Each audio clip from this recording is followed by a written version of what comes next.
Another day, another mini vlog na naman tayo for today's And a day in video. my life na isang rakiterang beriterang pilingera, Asia's At for me. ito nga yung day 2 ng pag-stay namin dito sa Azur. Dahil pahinga nga at araw ko nga itong araw na ito, talaga namang nagpatanghali na nga akong Kung bumangon. napapansin nyo, wala na si Habibi sa tabi ko, nagpunta siya sa CR that At time. syempre, dahil nag-aagaw ng oras ng umagahan at tanghalian, ay nauwi na tayo sa brunch. Yung ilang foods nga namin ay may mga dala kami, baon na galing sa bahay para hindi naman sobrang hagad at hindi laging bababa tulad nga ngayong araw. At dahil birthday nga ng inyong lingkod, at pupunta kami sa SM Bikutan ng kumari ko para nga bumili ng kung anong mabibili na aming pagsasalu-saluhan ngayong araw. Dahil tanghali na nga ito, yan, sige, lakad pa more, mainit. 7 minutes lang naman mula dito nga sa Azur hanggang doon sa SM Bikutan, kaya hindi naman sobrang layo. Yun lang din ang isa pa nakakatuwa sa place na to dahil malapit nga sa SM. Malapit nga kami dito sa gate 2, kaya naman dito na kami lumabas. Unlike nga dung nakaraan na check-in namin dito na sa Maldives lamang kami, malapit sa gate 1. Maya-maya pa nga nga pala may mga pila dito sa gate 1 na mga e-bike. Sakto naman na talaga naman tinatamad kami maglakad at saka itong kasama ko may diferensya na to sa At 70 pesos ang pamasahe mula Azur hanggang sa SM Bikutan. Kung tutuusin, malapit lang naman.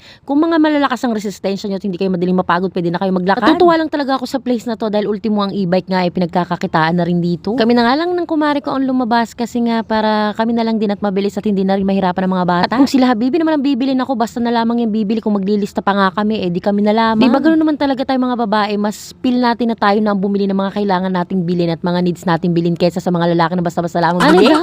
Maya-maya pa nga nandito na rin nga kami kasi hindi naman talaga sobrang kalayuan tulad nga ng sinabi ko. Medyo nakakapagod lang talaga dito sa SM Bikutan kung saan kasusuot na susuot at sobrang laki niya. Hindi naman siya sobra as in yan ang laki pero malaki talaga Kung siya. Kung ikukumpara nga sa SM Lipa, mas malaki talaga to. Papunta nga kami sa supermarket pero naisipan namin pumasok kanina muna sa depth store pero wala naman kaming binili, umikot-ikot lamang, trip-trip lang. Maaga pa naman at kami naman ay hanggang bukas pa dito ng tanghali. 3 days and 2 nights nga ang pinabook namin para naman sulit. Nung nakaraan kasi 1 night lamang para ka lang natulog dito as in natulog ka lang at parang sobrang bitin talaga. Maya pa nga nandito na rin kami sa SM Hypermarket at papasok na nga kami. Ano pa bang gagawin natin dito? Tara na't mamili. Mamili, akala mo naman maraming bibili. Sa mga di nga nakakaalam, kaya nga pala kami nandito again, birthday ko at dito ko napiling i-celebrate na lang yung birthday ko. Matanda naman na ako. Hindi ko na kailangan maghanda, parang bonggang-bongga. Ang kailangan ko ay mag-unwind, mag-relax at gumala at maibang lugar talaga. Ay yun na lamang, ay sapat na. Matanda na naman na ako, hindi ko na kailangan ng mga kung anong party-party pa yan. Simple celebration, yung mga gatong pa-chillax, okay na okay sa akin. Nakakita nga kami ng pakwan dito na dapat ang bibilin nga namin yung malaki or isang bilog. Kaya nga lang binalik nga namin bukod yan. Sa mabigat dalhin or bitbitin, eto nga at may slice na rin naman dito na madali pang bilhin. Bumili kami ng 3 nakapak. Naalala ko rin kasi si Habibi na favorite niya tong pakwan. Wala sa biro pero kaya niyang mag-ubos na isang buo nito. Kaya talagang tinatlo ko kasi baka nga kulang pa sa kanila to. Ako naman hindi mahilig dito. Kumuha na nga rin ako ng ice cream at mango flavor naman dahil kahapon nag-ice cream na sila ng chocolate flavor. Maiba naman. Dahil naubos na nga yung si Best Bawang na dala namin na ilang piraso, eto't bibili na nga rin kami para nga may magamit kami hanggang bukas. Ang hirap din kasi magbababa dito, may convenience store naman sa baba, minsan nakakatamad. At kumuha na nga rin kami dito ng breast chicken at saka yung pang-fried chicken namin, yung sakto lamang ang laki. Para na rin nga ito sa mga junaki, sa mga chikiting namin kasama. Hindi naman sobrang dami or kadamihan yung bibili namin mga karimix. Yung sakto lang na para mauubos din sa amin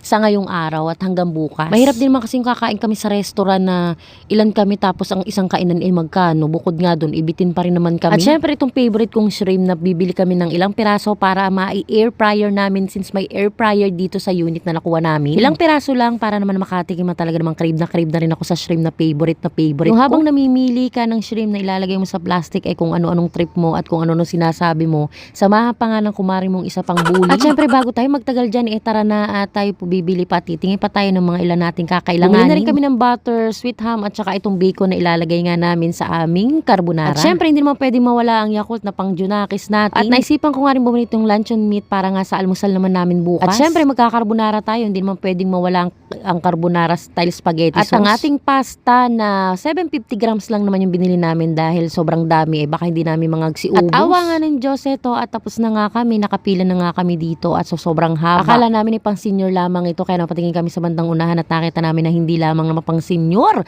ang aming pinilahan. At dahil may hina na nga ang buto namin, naka-push cart kami kaya naman naghahanap kami ng elevator that time at okay naman at dito na nga kami sa may SNR para nga bumili naman ng pizza. Tagal-tagal na nga rin ako hindi nakakakain ng pizza kaya naman naisipan ko na mag-pizza rin kami at magpapasta nga kami. Tamang kaulam nga ng pizza. Yung halos 20 minutes na nga kami, nag-iintay number 77 kami, napakatagal, natatagalan talaga kami. At sobrang inip na inip at pagod na rin nga kami kasi kaiikot ng kaiikot kanina. At sa wakas, uuwi na nga kami at eto na nga, nakuha ko na rin itong aming pizza na iniintay ko kanina pa. Mabibigat din itong dala namin kaya naman talagang naisipan namin na dalhin na rin sa labas ng push cart. Isa pa ngang kinakatuwa namin ay si kuya na nagdadrive nga ng e-bike ay siya din ang naghatid sa amin dito kanina. Timing ika nga ang pagdating niya dahil talagang palabas na rin kami, parating siya, tinawag niya na rin kami. Nung una daw hindi na kami nakilala, nung papalapit na kami at nakita niya yung suot namin damit, ay sila ate pala.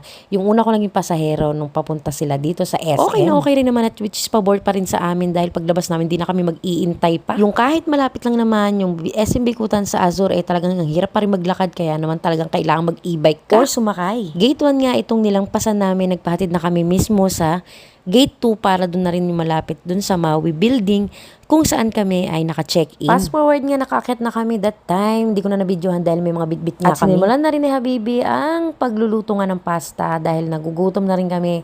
At brunch na nga yung kinain namin kaya naman ito diretso na merienda. At sa malamang ay makakasama na rin ng hapunan dito. Yung habang nagluluto si Habibi, eto kami at nagkukulitan nga kami dito ng kumari ko. Yung kumari ko, nakatono ko sa ilang bagay. At yun lang muna for today's video mga karimix. Maraming salamat sa patuloy na panonood sa lahat ng mga mini vlog ko.